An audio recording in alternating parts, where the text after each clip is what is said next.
doutor Vitor, seja muito bem-vindo à ESA Live Goiás, né? Para nós é uma honra, satisfação muito grande tê-lo aqui conosco nessa manhã.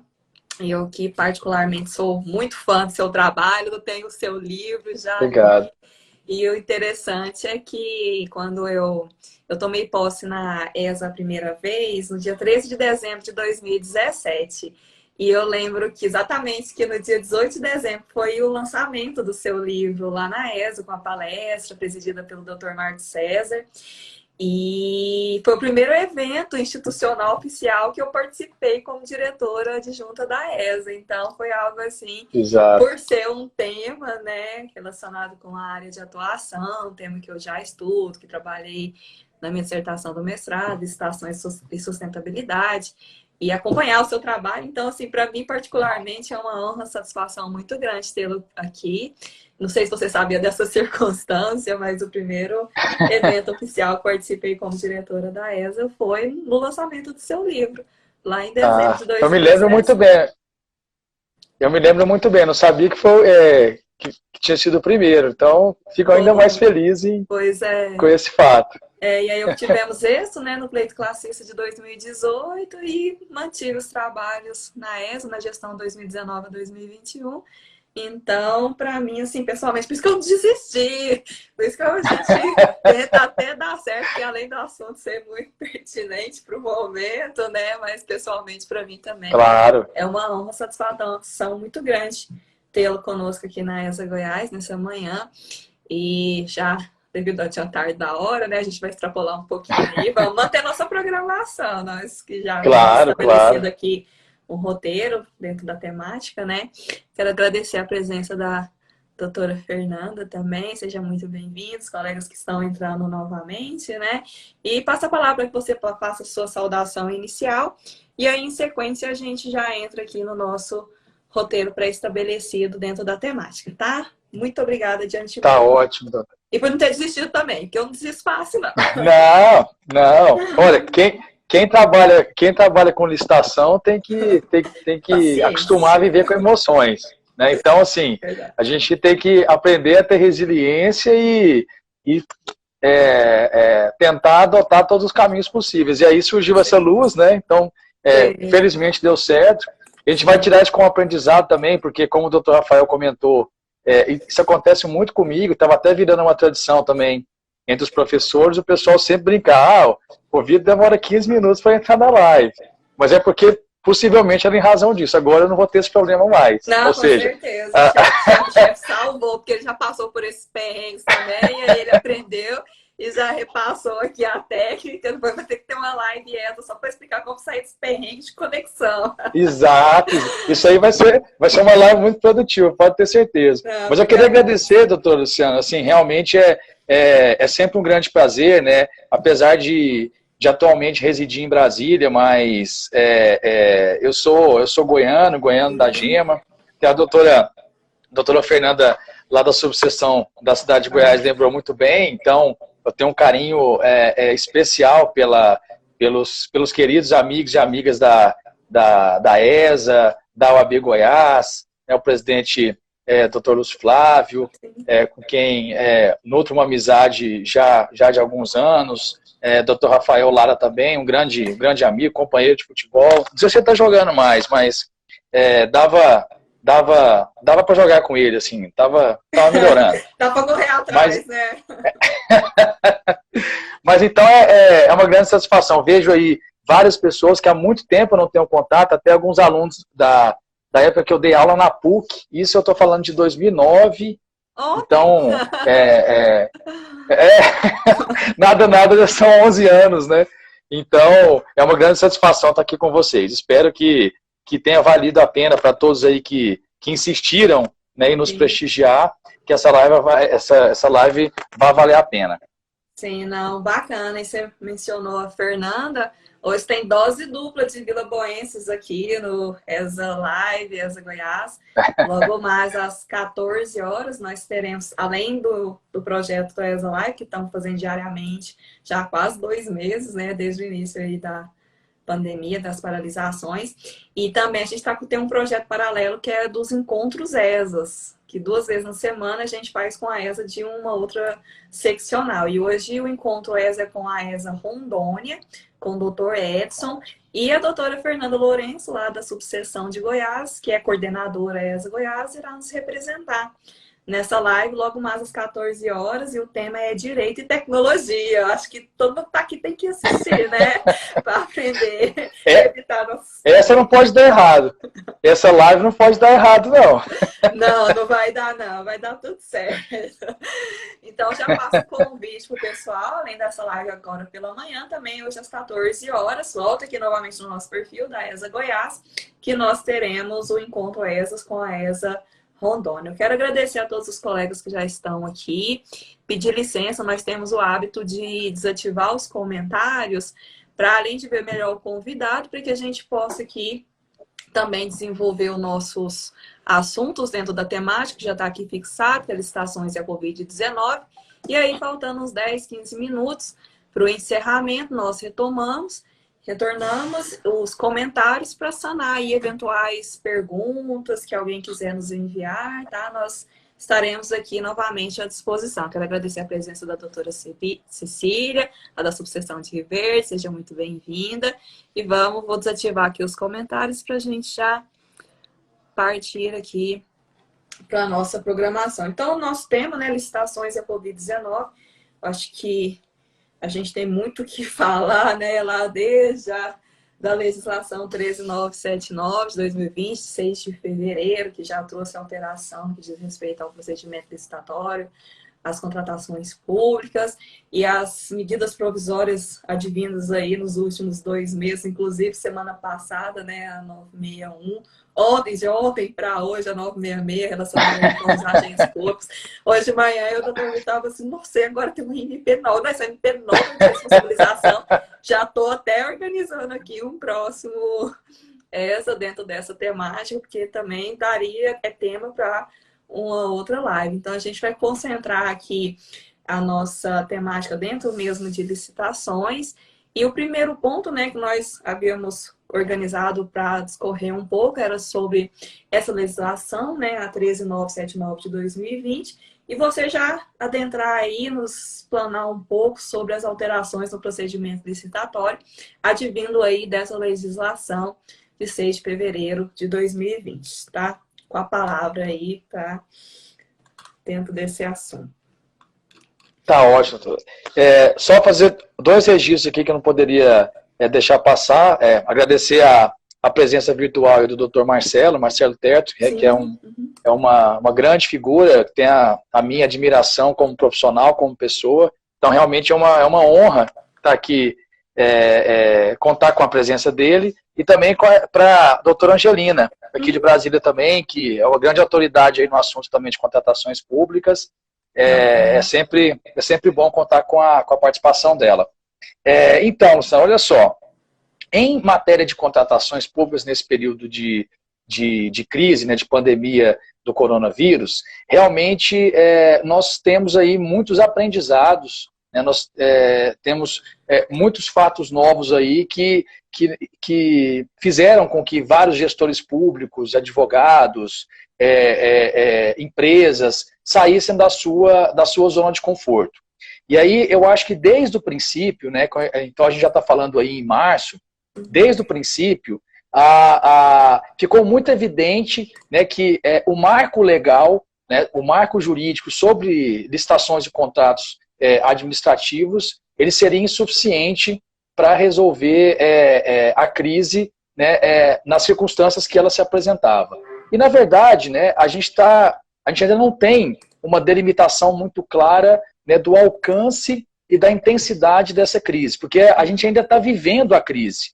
Então, realmente, talvez, né, pelo menos para a nossa geração, e talvez para a geração anterior, nós não tenhamos vivido nada parecido no Brasil. Né? Muito se fala que na Europa já se enfrentou algumas crises com intensidades similares, né? Claro, o palco da Segunda Guerra Mundial, da Primeira Guerra Mundial foi lá, então realmente são crises humanitárias, crises sociais e econômicas muito grandes, mas na minha avaliação, né, eu acho que o Brasil, a crise vivida no Brasil é a mais intensa e de maiores proporções da nossa história. Então a gente realmente está aprendendo, em todos os níveis, aprendendo como intérpretes do direito, aprendendo como advogados, o pessoal também do executivo, do legislativo está aprendendo muito também, ou seja, como legislar, como trabalhar nesse contexto. Então, você fez esse comentário muito pertinente acerca desse volume considerável de medidas provisórias. Isso é porque você só falou daquelas que têm alguma afetação relacionadas com contratação pública. Nós temos várias e várias outras, ou seja, a gente pode dizer em torno de 30 medidas provisórias aí nesse período, até então, né? Então, realmente é algo que a gente tem que tentar se situar. Então, realmente organizar o pensamento. Para as minhas considerações iniciais, o que eu teria, eventualmente, para falar é o seguinte, né? A gente tem, com a Lei 13.979, de 2020, o estabelecimento de uma série de medidas de enfrentamento à crise.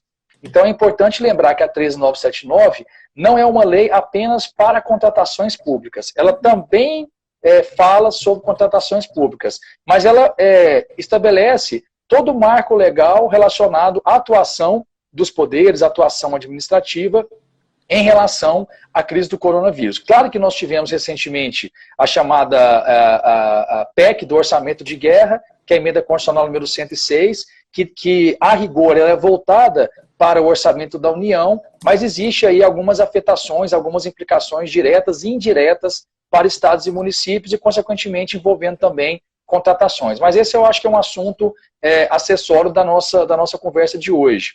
Mas, enfim, a 13.979, então, ela traz todas essas medidas. E talvez, vamos dizer assim, a premissa mais importante seja uma tentativa de coordenação das ações entre os entes federativos, estados, União, municípios e Distrito Federal. E aí, toda aquela questão relacionada à delimitação por parte do ato do Poder Executivo Federal das atividades essenciais, mas sem prejuízo da autonomia de estados e municípios, coisa que a gente está vivendo, coisa que a gente realmente é muito presente para a nossa realidade aqui do Distrito Federal, realidade de Goiás também, né? Então, isso faz com que haja uma tentativa de um esforço muito grande, não só por parte da União, mas como também de estados e municípios. E quando a gente vai adentrar na esfera relacionada às contratações públicas, a gente observa que a Lei 13.979, originalmente no seu artigo 4º, ela se limitava a trazer uma nova espécie de dispensa de licitação, com uma espécie de presunção de urgência já estabelecida, tanto que posteriormente nós tivemos a inserção pela medida provisória 926, no sentido de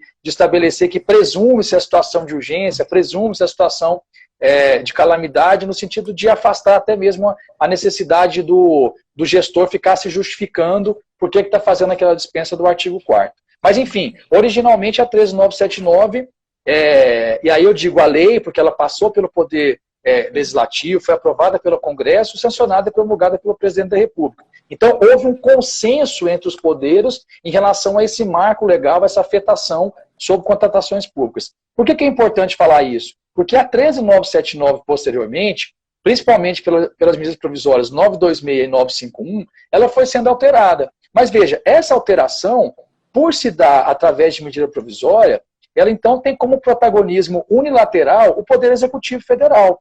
Ou seja, então a matéria não foi, vamos dizer, apesar dessa expressão ser um pouco estranha, mas ela qualifica muito bem o processo legislativo, essas matérias não foram devidamente ruminadas, né, pelos poderes, não foi ruminada ali pelo poder legislativo. Então a gente está falando da introdução de alguns instrumentos relacionados a contratações públicas que talvez não tenham sido devidamente, né, amadurecidos ou gestados, ainda que em sede, né, de um trabalho preparatório do Poder Executivo. Então, a gente está falando o quê? A gente vai depois aprofundar nisso. A gente está falando, nova hipótese de dispensa, ok. Como a gente já falou, originalmente estava previsto na 13.979. Mas pela 926, por exemplo, a gente está falando do chamado pregão express, que é aquele em que você tem a redução dos prazos de realização do pregão pela metade. nós estamos falando de termos de referência e projeto básico simplificados, nós estamos falando de dispensas de documentos de habilitação, então, uma tendência de simplificação do procedimento licitatório. Nós estamos falando da dispensa da realização de estudos técnicos preliminares e da postergação do mapa de riscos para a execução contratual. E, posteriormente, pela medida provisória 951, nós estamos falando da possibilidade de você ter um sistema de registro de preço tendo como origem uma dispensa de licitação.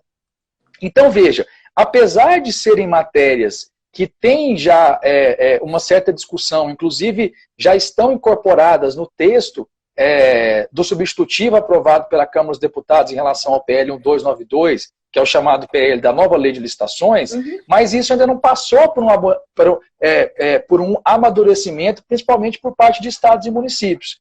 E aí, voltando um pouco nessa premissa em relação à importância da 13979 e das suas alterações feitas por medidas provisórias, o que a gente não pode esquecer é que, dada a competência da União para editar normas gerais sobre contratações públicas, a 13979 ela é uma norma geral em se tratando de contratações públicas no contexto da pandemia do coronavírus, o que não vai excluir, consequentemente, a possibilidade de estados e municípios virem a complementar a legislação e trazer especificações para, inclusive, vamos dizer assim, ficar um pouco mais viável a aplicação desses novos institutos, ou desses institutos com uma feição diferente, por parte de estados e municípios. Um exemplo é esse, no caso, por exemplo, da dispensa. Poderia o Estado e o município não criar uma nova hipótese, mas melhor explicitar, trazendo segurança para o gestor, consequentemente,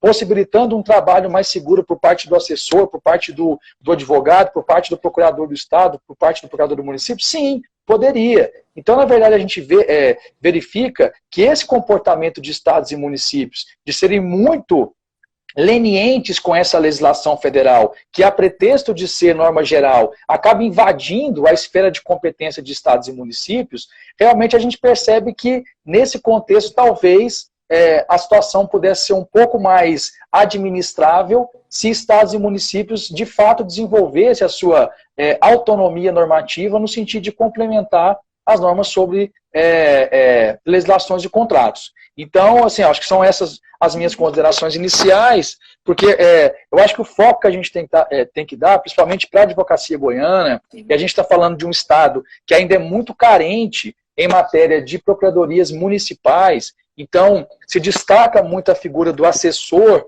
jurídico das prefeituras, né, daquele advogado que presta esse serviço de consultoria, e ele então tem um papel fundamental, né? Esse advogado, esse assessor, ele tem um papel fundamental, porque é ele, no final das contas, que vai orientar os gestores municipais a enfrentarem essas crises. E veja, o município é onde exatamente você vai sofrer, né, com intensidade, assim, sofrer na pele os reflexos relacionados a isso. Ontem mesmo, claro que eu não vou comentar nem quem foi, não vou comentar também a cidade, mas eu troquei uma ideia com uma colega de trabalho, que a situação era essa: olha, tem contratos que a gente realmente não tem como sequer pensar em pagar antecipadamente, né? A antecipação de pagamento de que trata a medida provisória 951, o que não é nenhuma novidade, porque não tem pressuposto para isso, mas é o seguinte, os contratados estão fazendo aqui, vamos dizer, manifestações aqui na porta da prefeitura, porque é o seguinte, os caras estão sem fluxo de caixa. E aí como é que constrói essa saída? E essa saída vai ser construída, com certeza, passando pelo assessor jurídico, o advogado. Então, a advocacia goiana tem um papel fundamental nesse processo. Aí esperamos aí, com essa nossa live de hoje, trazer algumas luzes aí e tentar enfrentar alguns problemas para auxiliar os nossos colegas advogados e advogadas que vão ser o fiel da balança nessa crise aqui no estado de Goiás. Não, bacana. Obrigada aí pelas considerações iniciais aqui dentro da legislação 13979, contextualizando o que nós aprofundaremos em instante. E o que é interessante, na semana passada, na quinta passada, nós tivemos notei aqui alguns pontos para comentar dentro da sua fala, e nós tivemos justamente uma live sobre essa questão do pacto federativo, né, das atribuições de cada uma das entidades, e cada uma pode legislar, né, com base na nossa Constituição. Então, esse ponto nós já sanamos, por assim dizer, em uma live à parte referente ao Pacto Federativo, né, ao federalismo, e que é um dos, por assim dizer, gargalos aqui legislativos que a gente encontra, né, que tem essa certa dificuldade. E com relação aqui à dispensa, é interessante também a gente mencionar que não é uma novidade, né, legislativa, ela já é uma hipótese já prevista na nossa legislação, na 8666 de 93, e antes desse período pandêmico, né, por assim dizer, a gente já estava aí atenta às alterações legislativas, e o debate nosso era voltado para o projeto de lei 6814, né, que altera o processo, a legislação de licitações e contratos administrativos, e a gente vinha só debatendo o projeto de lei, as alterações, as novidades no Congresso, e aí agora nesse período pandêmico a gente vivencia uma outra realidade que, no primeiro momento, com base nessa legislação, na 13979, e supervenientemente aí com as medidas provisórias alterando essa legislação. Eu acho que a gente já poderia avançar um pouco mais aqui no nosso objeto de estudo e tratar em específico justamente sobre essa hipótese de dispensa, que não é uma novidade legislativa, já havia previsão na legislação que a gente ainda tem em vigor, porque o projeto de lei que altera, que revoga a legislação 8666 de 93 está parado no Congresso, agora parada mais ainda, né? Então, esse ano não sai. Então a gente vai vivenciar um período aí de vigência dessas medidas provisórias, né, e dessa legislação. Acho que a gente poderia pontuar e trazer aqui para os colegas que nos acompanham acerca mesmo assim dessa hipótese de dispensa, né, nessa legislação em específico, essas questões mais práticas, poder auxiliar os colegas que são gestores que estão sofrendo aí o dia a dia nos municípios, né, nas orientações jurídicas que são feitas aí para a administração pública.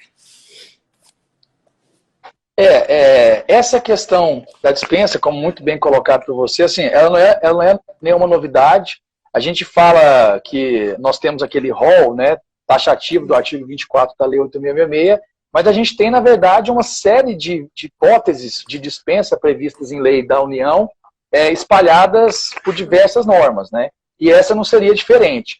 O que, na verdade, se discute muito, inclusive, é o seguinte: o que realmente tem de diferencial nessa dispensa do artigo 4º da 13979 em relação àquela hipótese da dispensa por emergência, e tem o termo calamidade pública, lá do inciso 4º do artigo 24 da Lei 8666. Na verdade, vamos dizer assim, estruturalmente não tem nenhuma diferença, a verdade é essa, ou seja, é uma hipótese, a rigor, para você dispensar a realização de uma licitação, então uma contratação direta, diante de um contexto excepcional, né, que se qualifique como uma emergência ou um estado de calamidade. No caso brasileiro, o que é algo importante, e aí eu vejo que a 13979, talvez ela venha realmente para tentar conferir um mínimo de segurança jurídica para o gestor, para fazer essa dispensa. E vou explicar por quê, e eu acho que isso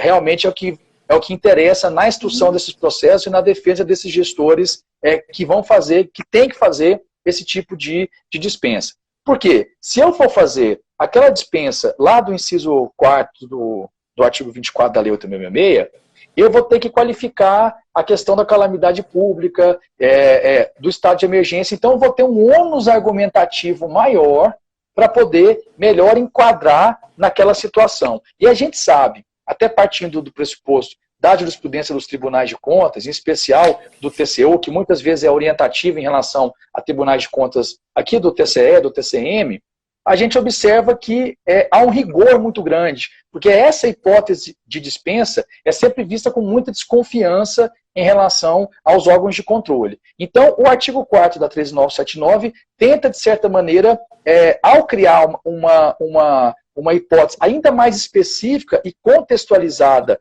à crise do coronavírus, tenta, então, reduzir esse ônus argumentativo e dar mais segurança. Porque aí sim, a lei, até por ser uma lei temporária, ou melhor dizendo, circunstancial, porque ela vai ter vigência enquanto ainda houver a crise, essa lei, ela já faz presumir a situação de urgência. E tem até uma outra questão também que é passível de discussão, que é o seguinte, então, mas eu posso fazer a dispensa do inciso 4 lá do artigo 24, porque a gente está em estado de calamidade pública. Mas isso é uma questão interessante. Aquela calamidade pública nacional decretada lá pelo Congresso Nacional no Decreto Legislativo número 6 de 2020, ela, na verdade, ela tem uma pertinência com a questão do cumprimento das metas fiscais. Então, assim, a rigor, não está dizendo que é um estado de calamidade pública nacional em todas as suas variáveis e todas as suas dimensões. Então, também é um ponto importante aí, estados e municípios decretarem esse estado de calamidade no âmbito das suas... no âmbito do seu território. Sim. Porque isso, inclusive, entre aspas, facilitaria o enquadramento, né, nessa presunção do estado de calamidade. Mas, enfim, ainda que não haja, esse seria um argumento de reforço, ainda que não haja, o artigo 4º, ele, por ser mais específico, ele dá essa liberdade. E para não realmente ficar fora disso, a gente observa que houve a inserção, deixa eu só verificar aqui para não passar a referência inadequada, mas houve a inserção pela medida provisória 926 do artigo 4º na 13979, que não satisfeito em criar essa hipótese específica sobre o coronavírus, coloca ali que são presumidas, né, as seguintes condições. Então, a ocorrência da situação de emergência, necessidade de pronto atendimento para atender essa situação de emergência, ou seja, pegou-se aqui nesses 4 incisos, todos aqueles pressupostos que são retirados lá da jurisprudência do TCU para poder, vamos dizer assim, lastrear uma hipótese de dispensa por emergência lá do inciso 4 do artigo 24, e já todos como presumido. Tudo bem que existe uma discussão, inclusive até numa live pela ESA Nacional, em que participaram o professor Joel Nebu e o professor Marçal Justin Filho, em que o professor Marçal entende que é uma presunção absoluta e o professor Joel entende que é uma presunção relativa. Mas, de qualquer maneira, e com devido respeito aos grandes, né, doutrinadores e grandes mestres, eu acho que essa discussão ela é irrelevante, porque quando traz para a lei uma presunção, veja, ela sendo relativa ou ela sendo absoluta, na verdade, positivamente falando, para fins de instrução do processo, está ali presente. Então, assim, quem vai desconstruir essa presunção tem que fazer a prova em contrário, tem que fazer a demonstração em contrário. Então, assim, talvez por esse motivo que seja interessante não partir por essa linha de ser uma presunção relativa ou uma presunção absoluta. Mas é fundamental que o gestor lastreie todas as suas decisões. Por mais que muitas vezes não seja possível fazer a devida instrução do processo com todo o rigor e com toda a profundidade, dada a necessidade de você atender prontamente situações de emergência, mas isso não quer dizer também que você vai partir para o extremo e fazer um processo sem nenhuma motivação. Por exemplo, dispensa de licitação, fundamento, pressupostos, de acordo com o parágrafo 2º, de acordo com o artigo 4º da Lei 11.3979, não precisa. Ou seja, já está presumido e ponto. Não, a gente não está dizendo isso. É importante contextualizar, é importante, inclusive, né, e aí até já avançando um pouco também, todo esse arcabouço normativo que foi introduzido na 13979, todo esse arcabouço dá, na verdade, para o gestor uma série de opções. A gente pode numerar aqui, até para poder objetivar mais nossa live. Então, eu tenho a dispensa, eu tenho o chamado pregão express, né, denominação dada pelo ilustre professor Anderson Pedra, procurador de Estado do Espírito Santo. Então, o pregão express, em que eu reduzo o prazo pela metade, eu tenho a possibilidade de usar o suprimento de fundos. A partir da medida provisória 951, eu tenho a possibilidade de fazer uma dispensa de licitação para realizar um sistema de registro de preço, e eu ainda incluiria uma quinta possibilidade, que é o seguinte: eu, eventualmente, como gestor municipal ou estadual, aderir a uma ata cuja origem se deu a partir de um processo de dispensa. Então, veja, você tem 5 opções. O grande debate que está tendo hoje é o seguinte: ora, todas essas ações que estão sendo feitas agora, não é que elas vão estar imunes a um controle a posteriori dos órgãos de controle. E quando eu falo órgãos de controle, eu estou falando não só das controladorias internas, mas como também Tribunal de Contas e Ministério Público. Uhum. Então, assim, a gente tem que ter muito cuidado, e é importante falar isso aqui com muita, vamos dizer, de maneira muito direta, que não é assim, liberou geral. E aí, nesse ponto, né, já chegando nessa medida provisória de hoje, né, a 966, que ela, na verdade, ela replica, né, muitas coisas da Lei 13.655, que alterou a Lei de Introdução às Normas do Direito Brasileiro, que foi uma lei muito importante, e também incorpora textos do Decreto Federal que regulamenta aqueles artigos, do 20 ao 29, que é o decreto, salvo engano, 9.830.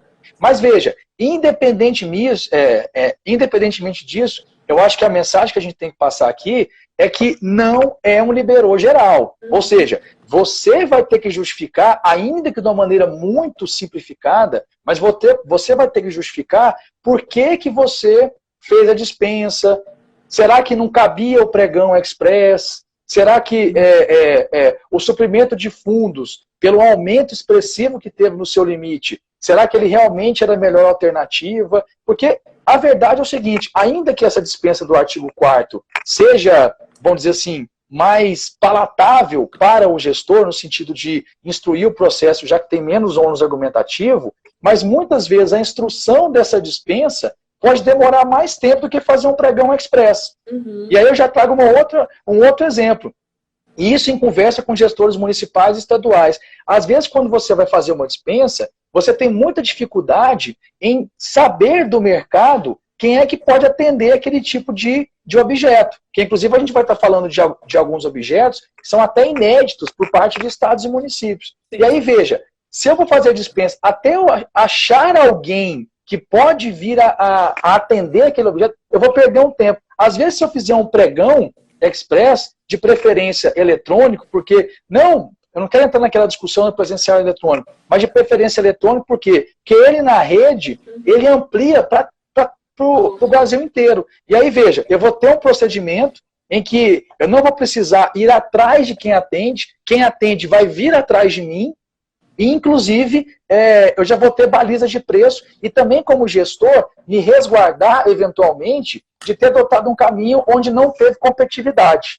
Então, eu acho que isso é muito importante dizer. Talvez a gente esteja indo para um caminho muito assim, gente, a gente está na crise, aí vem a medida provisória e fala aquilo que a lei de introdução às normas do direito brasileiro já falou, fala aquilo que o decreto já falou, ou seja, mas não é assim, a gente tem que realmente ter esse cuidado. Eu acho que os advogados e assessores nesse ponto têm que realmente ter essa visão seguinte: espera aí, um dia essa crise vai acabar e como é que essas contas, como é que esses atos de gestão vão ser vistos lá na frente pelos tribunais de contas e pelo Ministério Público? Eu acho que essa é a grande pergunta que a gente tem que colocar no momento. Uhum. Não, bacana. E dentro desse, eu anotei uma frase aqui, porque eu estou atenta e fazendo algumas anotações, porque a cada live a gente sempre extrai alguma frase que sintetiza a ideia geral deixada aqui dentro do que foi falado. Eu tenho uma, não vai ser a escolhida, mas eu anotei aqui que você mencionou que não é um liberou geral.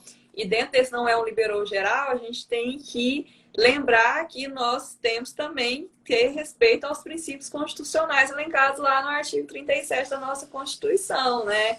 Nós não podemos também esquecê-los, né, que estamos vivenciando um período de excepcionalidade provocado aí por essa pandemia do Covid-19, do coronavírus, mas, de fato, não é um liberou geral. Nós temos que ter obediência, temos que ainda ter atenção à nossa normatização máxima, né, a Constituição, você como pesquisador, doutorando, né, em Direito Constitucional aí em Brasília pela UNB, acho que você também tem muita propriedade para tocar dentro desse assunto também, né, reforçando essa ideia de que, de fato, tem-se todas essas possibilidades que os agentes poderão adotar dentro do que está em vigência atualmente, mas também, de fato, não é esse, vamos fazer o que a gente der na telha, não é o liberou geral. Tanto é que já veio aí de ontem para hoje uma nova medida provisória. Eu confesso que ainda a gente não teve tempo, que a gente estava programando, preparando para essa live, a gente ainda não teve tempo de aprofundar, vamos deixar para um outro momento, mas já está vindo aí consequências, né, de responsabilizações advindas aí desses atos que estão sendo praticados nesse momento. Então, dentro aqui do que você mencionou, eu lembrei notei aqui para fazer esse comentário atinente justamente à obediência dos nossos preceitos constitucionais, né? Acho que a gente não pode desconsiderá-los por conta dessa excepcionalidade. E já avançando um pouco aqui dentro da nossa programação, você já comentou um pouco aí das medidas provisórias 926, 951, mas eu acho que é importante a gente reforçar aqui alguns pontos mesmo também práticos. Os colegas já trouxemos aqui aspectos introdutórios, né, da 13979, já tratamos sobre a questão da dispensa, das hipóteses previstas na legislação de licitações, fazendo essa análise comparativa com o que essa legislação e as medidas trouxeram. Eu acho que a gente pode avançar em alguns aspectos dessas medidas intermediárias, né, por assim dizer, que foi a 926 e a 951, para que a gente avance um pouco mais aqui na estrutura da nossa programação do que havíamos combinado aqui para tratar nessa live, tá? Ótimo, ótimo. Assim, também fazendo já a contextualização, quando a gente observa a medida provisória 926, a gente percebe que ela, de fato, veio no intervalo aí de quase um mês em relação à edição da Lei 13.979. E aí a gente observa que o propósito da medida provisória 926 foi, antes de tudo, buscar uma simplificação no processo. Então, o que ela traz, vamos dizer assim, o que ela agrega a 13.979 em relação às contratações públicas?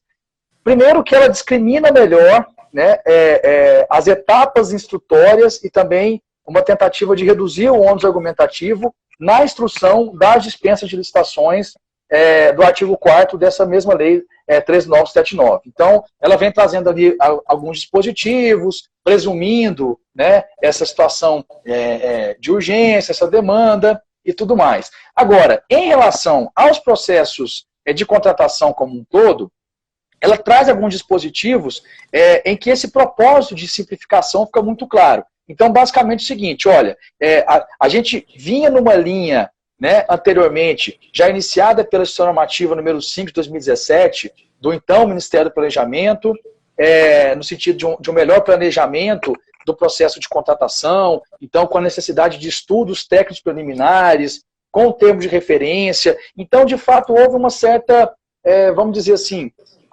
complexização do processo da fase de planejamento das contratações. Claro que é algo necessário, mas realmente ficou algo muito complexo, principalmente para gestores estaduais e municipais, que muitas vezes não têm o mesmo nível de capacitação e expertise, por uma série de fatores, né, que a gente não vai entrar aqui, que os federais. Mas tudo bem.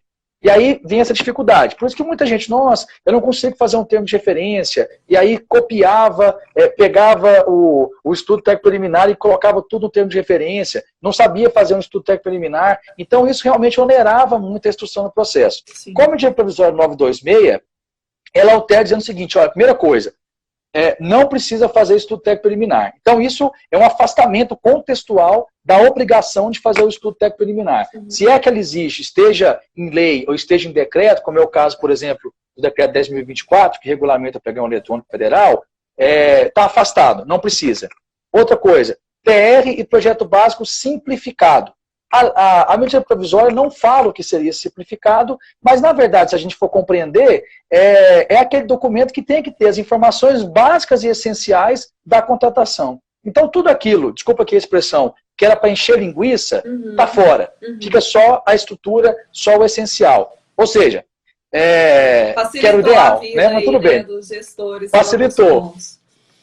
Talvez isso venha, de certa maneira, a fomentar melhor um exercício de concisão por parte dos agentes públicos responsáveis por instrução de processo. Porque às vezes tem muita coisa que é desnecessária que está ali. Então, simplificou TR, dispensou o mapa de riscos na fase de planejamento, deixando ele apenas, quando for o caso, para execução contratual.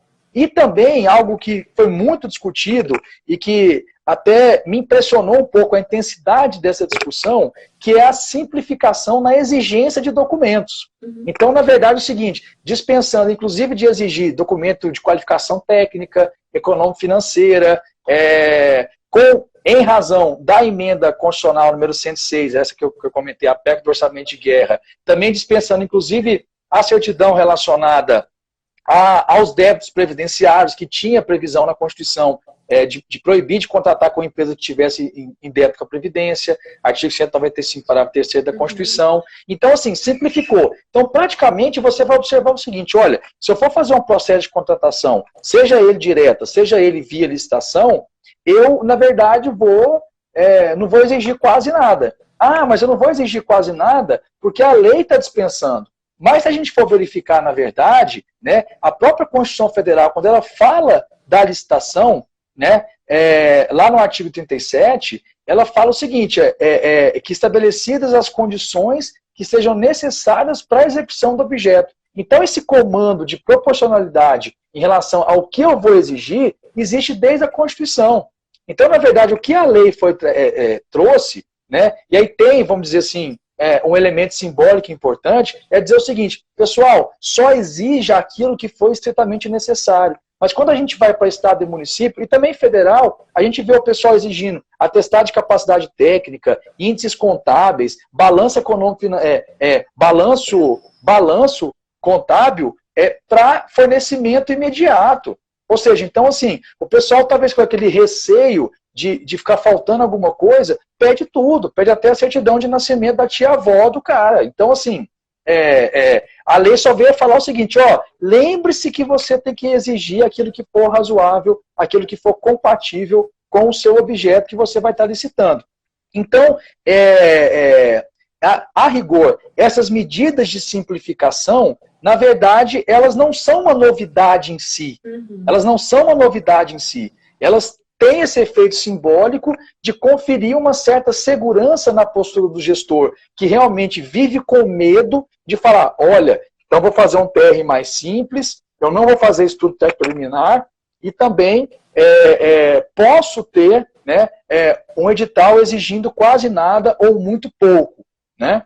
E também algo interessante, também trazido ainda pela medida provisória 926, foi em relação a talvez o grande tormento do gestor hoje, e também das empresas, né, que podem ser responsabilizadas de maneira solidária em relação à questão da pesquisa de preço. Isso é muito importante. E aqui acho que vale um tempinho, 2 minutinhos. A pesquisa de preço, né, hoje nós não temos, vamos dizer assim, uma norma com estatura de um ato normativo primário, estabelecendo o procedimento da pesquisa de preço. O que nós temos hoje é uma série de boas práticas que foram incorporadas na Ação Normativa número 5 de 2014, do então Ministério do Planejamento, e que é replicado em vários estados e municípios. Aí eu tenho que ter pelo menos 3 preços, ter variedade de fontes, consultar diversas fontes, ok. Esse em condições normais de temperatura e pressão. O que a medida provisória 926 traz é a simplificação também desse processo de obtenção do valor estimado em mercado. Então ela vai trazer, na verdade, que eu não preciso mais observar, claro, se você puder, ótimo, faz do jeito que você fazia antes, ou até melhor. Mas se não puder, aí se embasa no mínimo da lei, que eu preciso consultar pelo menos uma fonte de pesquisa. Então, o portal de compras do governo federal, que tem esses preços, ou algum aplicativo, algum produto de orçamentação, como, por exemplo, o banco de preços, ou então, aí sim, aí não tem jeito, preço de fornecedor, etc. e tal. E ainda existe a possibilidade, até mesmo de você ter uma contratação sem uma pesquisa de preço. Claro, hipóteses excepcionalíssimas, e aí isso vai demandar um ônus argumentativo muito grande. E aí também a lei traz, né, a possibilidade de eu contratar por um valor acima do meu estimado, o que também não é nenhuma novidade, porque na verdade a regra é que o preço estimado não é necessariamente o preço máximo, mas você pode adotar o preço máximo. Então fica aí o comando também, dada essa variação constante de preço, que a administração evite de estabelecer preço estimado nos seus editais, porque eu publico o edital hoje, mesmo que for um pregão express, e aí depois de amanhã o preço já variou. Então, algumas coisas que a gente tem que pensar, que a medida provisória não dá diretamente essa solução. Ou seja, não adotar preço máximo, reduzir o prazo de validade das propostas, eventualmente possibilitar que o fornecedor venha desistir sem lhe aplicar sanção de algum lance ou desistir de alguma proposta, porque a variação é tão grande e ele não consegue se vincular àquele compromisso anteriormente assumido. Então essas que são as medidas que o gestor municipal e estadual vão ter que tomar com base na 13977. Inclusive podem ser de estados e municípios. Aí eu acho que agrega, que dá essa segurança.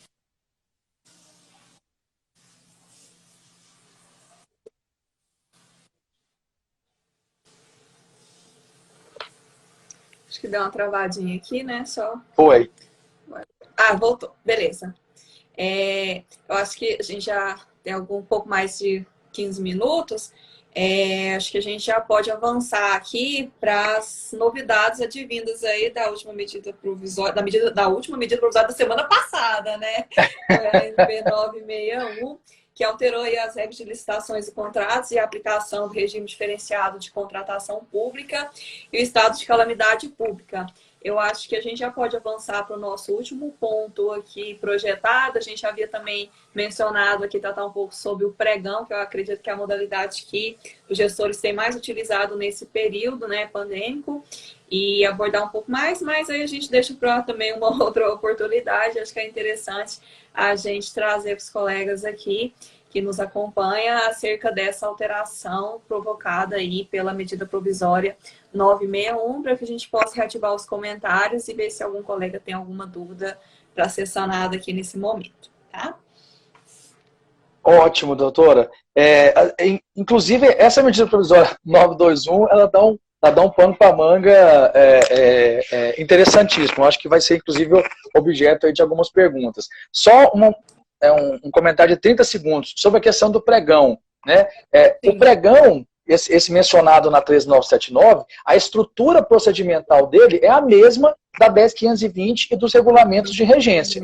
Na verdade, você tem apenas uma redução de prazo. Para quem quiser aprofundar mais sobre essa redução de prazo, principalmente sobre a discussão relacionada à redução do prazo de impugnação, que a gente conta de uma maneira diferente, a gente conta de trás para frente, vai dar uma lidinha num artigo que eu publiquei no portal Licitações e Contratos. www.licitaçãoecontrato.com.br, e aí no artigo lá eu aprofundo bastante sobre isso, só para não deixar de comentar sobre o pregão.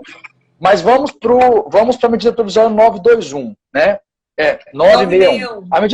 961. A medida provisória 961, ela, diferentemente da 926 e da 951, ela não promoveu nenhuma alteração na Lei 13.979. E também não promoveu alteração redacional na Lei 8.666. Mas ela trouxe isso, como bem colocado pela doutora Luciana, ela trouxe um aumento dos valores, dos limites, para a dispensa de licitação, né? Aquelas dispensas que seriam pelo valor, cujo correspondente são os incisos 1 e 2 do artigo 24.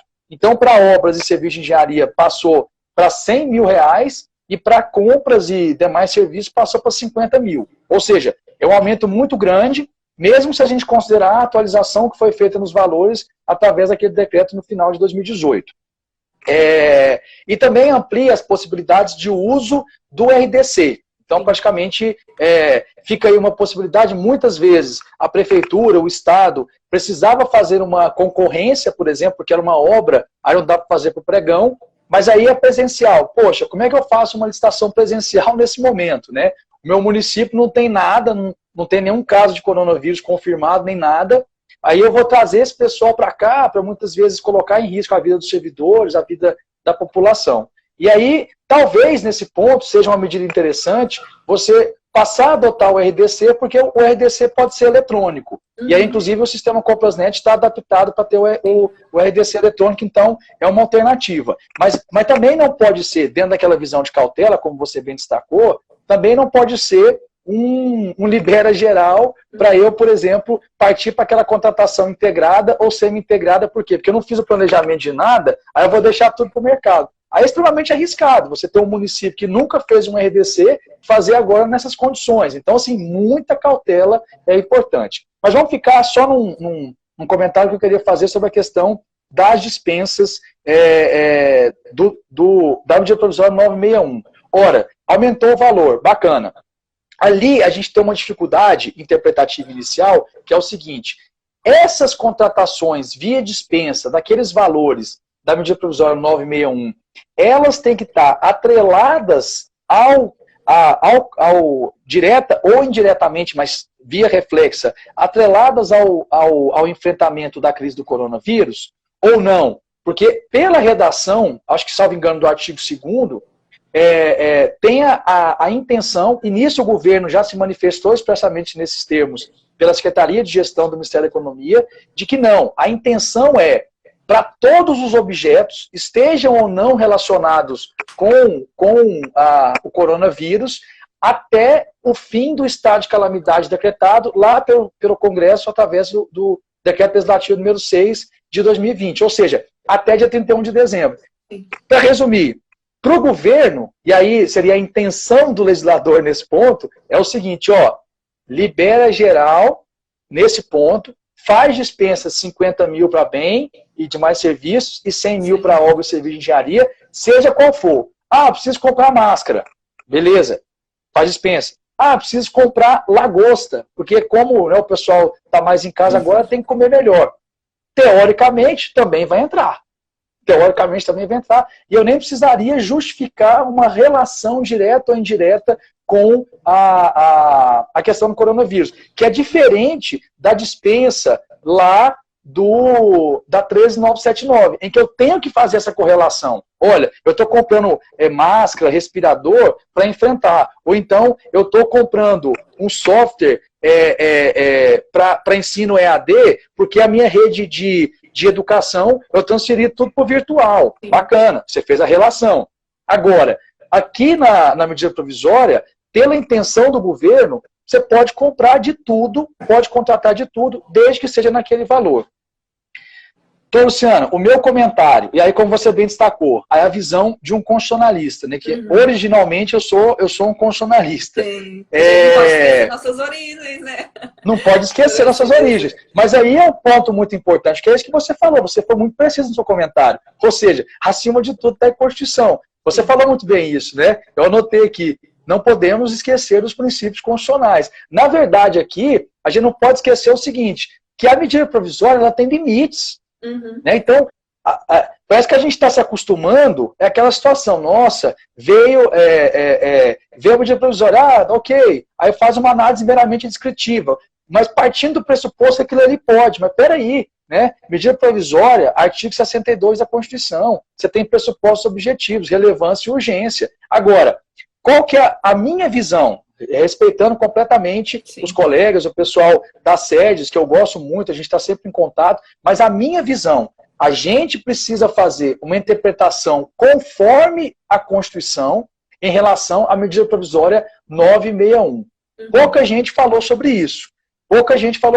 Ou seja, o que seria a interpretação conforme? Eu só posso aplicar os efeitos daquela dispensa, por exemplo, para objetos relacionados ao combate do coronavírus, direto ou indiretamente. Ou seja, não pode ser uma visão ampla para tudo quanto é objeto. Por quê? Porque para comprar lagosta, qual que é o pressuposto de relevância e urgência para você aumentar o limite?